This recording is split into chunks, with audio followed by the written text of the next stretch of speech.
प्रत्यक्ष निवडणूक 5 फेब्रुवारीला होणार आहे.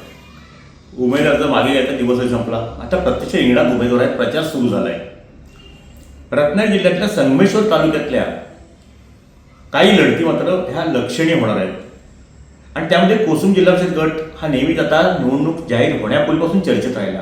त्याचं कारण असं की कोसुम जिल्हा परिषद गटामध्ये भाजप आणि शिवसेना राज्यातल्या सत्तेतले दोन मित्रपक्ष आमने सामने उमेदवार आहेत. गेल्या वर्षीला भाजपकडनं प्रमोद अदटराव होते आणि ह्या वेळेला सुद्धा भाजपकडनं प्रमोद अदटराव विरुद्ध शिवसेनेचे माजी जिल्हा परिषद अध्यक्ष रोहन बने आणि उद्धव ठाकरे सेनेकडनं मुग्धा जागुष्टे अशी तिरंगी लढत आहे. आणि ह्या लढतीकडे लक्ष लागले. पण त्याचबरोबर दुसऱ्या बाजूला लहान संगमेश्वरमधला आणखी दाभोळे जिल्हा परिषद गट, ह्या गटामध्ये निवडणुकीचं आपण जर पाहिलं तर ह्या निवडणुकीत दाभोळे जिल्हा परिषद गटात शिवसेनेकडून महायुतीचे उमेदवार म्हणून माजी शिवसेना जिल्हा प्रमुख विलास चाळके निवडणूक लढवत आहेत. त्यांच्यासमोर कोण आहे तर वंचितच्या वीरश्री बेटकर ह्या उमेदवार आहेत. आणि रत्नागिरी जिल्ह्याचा विचार केला किंबहुना कोकणाचा जर विचार केला तर सर्वाधिक मतांनी विजय होण्याचा मान बहुतेक चाळकी मिळवतील अशी आजची परिस्थिती आहे. कारण ह्या दाभोळे जिल्हा परिषद गटामध्ये त्याचं कारण असं आहे की लांजा राजावरचे आमदार भैया सामंत यांनी जो संपर्क, विकास कामांसाठी आणलेला निधी आणि संघटना ह्या गोष्टींवरती भर देत या संपूर्ण दाभोळे जिल्हा परिषद गट असेल किंवा लांजा राजापूर या भागामध्ये आपला एक वेगळा ठसा निर्माण केला आहे. आता दाभोळे जिल्हा परिषद गटात सुद्धा विकास कामं झाली.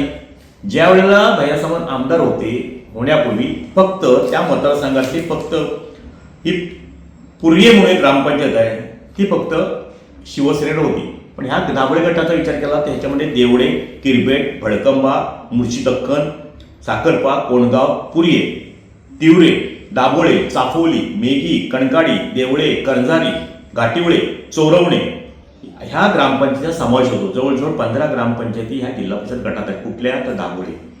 आणि आता एकूण जवळपास 20,000 मतदारांचा हा जिल्हा परिषद गट आहे. साधारणपणे ते 13-14 हजारच्या आसपास मतदान होतं. मागच्या वेळेचा अनुभव लक्षात घेता 13-14 हजारचं मतदान या ठिकाणी होईल. पण ह्यामध्ये मोठ्या फरकाने विलास चाळके निवडून येतील अशी आजची तिथली राजकीय स्थिती आहे.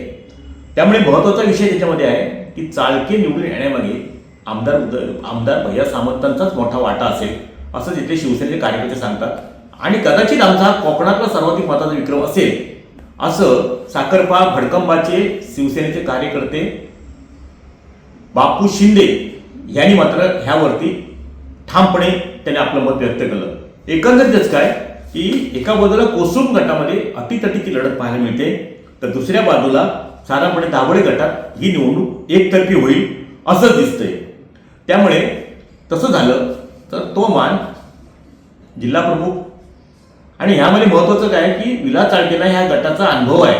इथल्या लोकांची मानसिकता माहिती आहे, मतदारांची मानसिकता माहिती आहे, विकास कामांच्या काय अडचणी त्या माहिती आहे आणि त्यातल्या बऱ्याचशा भैया सामंतांनी जवळपास पूर्णही केल्या आहेत. त्यामुळे मतदार म्हणतात ना की डोळे झाकून शिवसेनेला मतदान करेल अशी याची स्थिती आहे. टाइम्स डिजिटलकरता किशोर मोरे, रत्नागिरी. टाइम्स डिजिटलला लाईक करा, सबस्क्राईब करा, शेअर करा आणि बेल आयकॉन दाबायला विसरू नका. पाहत रहा टाइम्स डिजिटल.